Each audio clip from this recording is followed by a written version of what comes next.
فضائل اعمال اور فیضان سنت میں شیخ احمد رفاعی کے حوالے سے ایک بڑا ہی مشہور واقعہ نقل ہوا ہے کہ سن 555 میں روزہ شریف کی حاضری کے موقع پر نبی صلی اللہ علیہ وآلہ وسلم کے قبر مبارک سے ہاتھ باہر نکال کر 90,000 لوگوں کی موجودگی میں اپنا معجزہ ظاہر فرمایا۔ آپ معجزات کے منکر ہیں؟ اگر نہیں تو پھر آئے دن اس واقعے کا مذاق کیوں اڑاتے ہیں؟ اس لیے مذاق اڑاتا ہوں کہ یہ کہانی ہے، اس طرح کا کوئی معجزہ ہونا ہوتا تو صحابہ کرام کے ساتھ ہوتا۔ یہ نہیں ہے کہ آپ ہر چیز کو معجزہ کہہ کے مان لیں گے۔ تو میں پھر ایک فیبریکیٹ کرتا ہوں کہ سیدنا ابوبکر نے اپنے زمانے میں ایک ایسی سیڑھی بنائی کہ صحابہ کرام ایک نماز چاند پہ ادا کرتے تھے، دوسری مدینہ شریف میں۔ تو میں کہوں آپ منکر ہیں؟ کہانی ہے۔ نبی علیہ السلام کا یہ معجزہ اس وقت کیوں نہیں ظاہر ہوا؟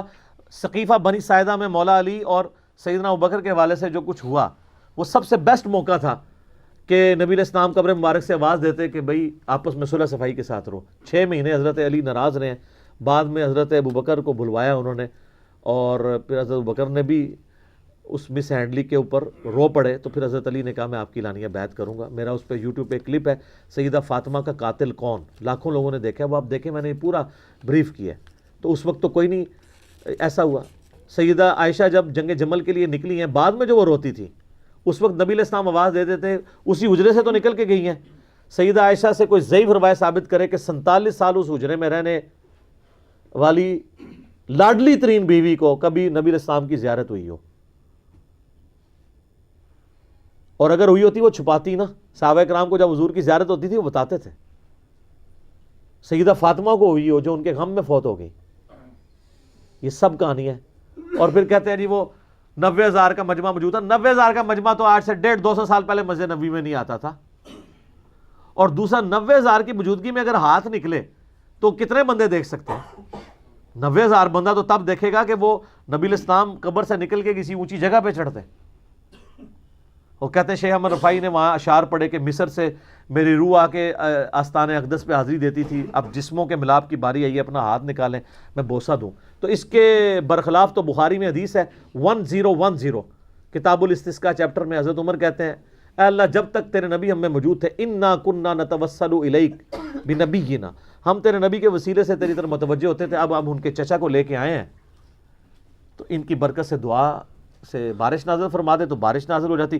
حضرت عمر تو نہیں گئے ہیں کہ یا رسول اللہ آپ کی مبارک زندگی میں بھی آپ کی مبارک انگلیوں سے پانی کے چشمے جاری ہوتے تھے۔ اور مسلم شریف میں ہے کہ حضرت عمر کے مشورے پہ ایک دفعہ ایسے ہوا تو وہ کہتے ہیں کہ میں نے خود بھی دیکھا ہے، آپ نے پہلے بھی میرے مشورے پہ ایسا معجزہ آپ سے ظاہر ہوا تھا، تو ہاتھ مبارک قبر سے باہر نکالیں، ہم یہ پیالہ لے کے آئیں تو پانی کے چشمے جاری ہو جائیں۔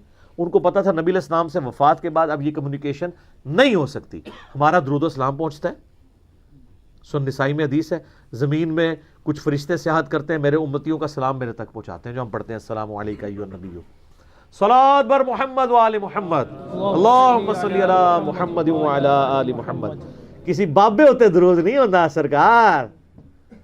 ہاں جی اچھا، پھر ابو داؤد میں حدیث ہے اور امام ابو داؤد نے اس کے اوپر باب باندھا ہے قبر رسول کی حاضری والے چیپٹر میں سے لے کے ہیں کہ جو بندہ نبی علیہ السلام پر سلام عرض کرتا ہے اللہ تعالیٰ نبی علیہ السلام کی روح کو متوجہ کرتا ہے، لوٹا دیتا ہے، وہ سلام کا جواب بھی دیتے ہیں۔ کہتے ہیں دیکھیں جی ثابت ہو گیا۔ تو اس سلام کے جواب کی آواز آتی ہے روزہ شریف پہ کسی کو؟ نہیں۔ تو جب آواز نہیں آ رہی تو ہمارا پہنچنا بھی برزخی، جواب دینا بھی برزخی۔ ورنہ آپ ہمارا پہنچنا کہہ رہے ہیں کہ فزیکل ہے کہ وہ سن رہے ہیں، پھر ان کا جواب بھی فزیکل ہونا چاہیے۔ کتنی انٹلیکچوئل بات ہے۔ یہ سب برزخی معاملات ہیں، اور یہ انہوں نے دین میں خود سے چیزیں داخل کی ہیں۔ ابو داؤد میں حدیث ہے میری قبر پہ میلہ مت لگانا، تم دنیا کے کسی بھی حصے میں درود پڑھو گے اللہ تمہارا درود میرے تک پہنچا دے گا۔ صلوات بر محمد وآل محمد اللہم صلی علی محمد وعلی آل محمد۔ تو یہ شیخ احمد رفاعی والا واقعہ بالکل جھوٹا گستاخانہ واقعہ ہے۔ نبی علیہ السلام کو کوئی چیز مجبور نہیں کر سکتی۔ سورہ انبیاء کے اندر آیت ہے کہ جو دنیا سے چلا گیا اب قیامت تک دنیا میں واپس نہیں آئے گا۔ یہ کہتے ہیں حضرت عیسیٰ علیہ السلام مردے زندہ کرتے تھے، وہ دنیا میں واپس نہیں آتے تھے، وہ صرف دکھاتے تھے مردوں کو زندہ کر کے، وہ حضرت عیسیٰ کے نبی ہونے کی گواہی دیتے تھے، پھر وہ اسی وقت مر جاتے تھے، چلتے پھرتے نہیں تھے۔ نا نا نا انج نہیں سی ہوندا۔ مردے اچھا کہتے ہیں حضرت عیسیٰ مردے زندہ کرتے تھے، شیخ عبدالقادر جیلانی نہیں کرتا۔ دیکھو کیسی انالوجی بناتے ہیں، کیسی ٹھیک۔ یہ جناب وہ برات ڈوب گئی، انہوں نے اپنی برات ڈوب چڑی اللہ کے فضل نال۔ سب کہانی ہے، جھوٹ، کچھ بھی نہیں ایسا ہوتا۔ یہ معجزہ تو نبی الاسلام کے حق میں نہیں ہے. سورہ انبیاء پڑھیں, نام ہی انبیاء ہے, نبیوں کے بارے میں عقیدہ کیا ہو, 17واں پارہ سٹارٹ ہو رہا ہے, اس کے پہلے صفحے پہ لکھا ہے کہ اگر یہ نبی ہے تو وہ معجزے کیوں نہیں ہمیں دکھاتا جو اگلے انبیاء کے یہ خود ہم سے بیان کرتا ہے. ہائے دسو, قرآن تو نفی کر رہا ہے اور کافروں کا اعتراض لے کے آ رہا ہے کہ یہ کیوں نہیں مردے زندہ کرتا, اس کے لیے آسمان سے بجلی کیوں نہیں نازل ہوتی ہماری قربانی کو کھا جائے. سورہ بنی اسرائیل میں 8 معجزات وہ کہتے تھے یہ کر کے دکھائے, آسمان پہ چڑھ کے بتائے, اشارہ کرے تو اس کے لیے باغ بن جائیں. اللہ نے فرمایا تم کہہ دو میں ایک بشر ہوں, رسول ہوں, معجزات اللہ کے پاس ہے. تسی کہہ دو شیخ عبدالقادر سب کچھ کر سکتے ہیں. سر کوئی پیغمبر بھی کچھ نہیں کر سکتا سوائے وہ معجزات جو اللہ اٹیچ کرتے. حضرت موسیٰ علیہ السلام نے جب پہلی دفعہ عصا پھینکا تھا تو ڈر کے بھاگے کیوں تھے اگر انہوں نے خود ہی بنایا تھا تو؟ جیسا بچہ پہلی دفعہ جب ماچس جلاتا ہے نا تو ڈرتا ہے نا, اس کے بعد وہ کئی بار جلاتا رہتا ہے, چیزوں بھی آگ لا چھڑتے ہیں. کیوں؟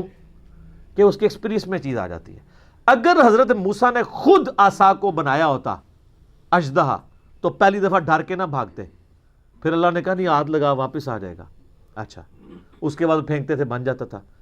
اور جب سمندری جھیل کے کنارے آئے مصر سے نکلتے ہوئے تو ساتھیوں نے کہا مرواتا جے سرکار, پیچھے بھی موت آگے سمندر وہ بھی موت. تو اس میں آتا ہے کہ حضرت موسیٰ علیہ السلام بھی دل میں خوف کھا گئے کہ اب میں کیا کروں. تو ہم نے موسیٰ کو وہی کی کہ یہ عصا پانی پہ مار راستہ بن جائے گا. تو خود کو نہیں تھا مار لیا انہوں نے, سر ان کو یہی پتا تھا کہ یہ عصا صرف اژدہا بنتا ہے, ان کو یہ نہیں پتا تھا کہ اس سے یہ بھی ہو سکتا ہے. اور سر وہ کر بھی لیتے, ہونا کچھ نہیں تھا, اس لیے کہ اللہ کا امر نہیں تھا. یہ سوئچ آپ آن کریں اور کرنٹ نہ ہو بیچ میں, تو جتنا مرضی سونا سوئچ لگا دو کچھ نہیں ہوئے گا. کرنٹ ڈیوائن سپارک تو اللہ کا ہے نا. موسیٰ علیہ السلام چاہے جتنی بار مرضی سوٹا مار دے رستہ نہیں سی بننا جب تک اللہ نے اجازت نہیں دینی تھی. تو سر جب معجزات کا یہ حالت ہے بابے کی تھے تو سر کھنگ کے ایک بار کھنگ کے کہو کہ مرنے سے پہلے اے مسلمان کر لے اس پہ غور, کتابوں کا خدا اور ہے بابوں کا خدا اور جب غور کر لے تو ایک دفعہ جھوم کے کہنا ہے نہ میں وہابی نہ میں بابی, میں ہوں مسلم, علم کتاب. ٹھیک ہو گیا جی, جزاکم اللہ.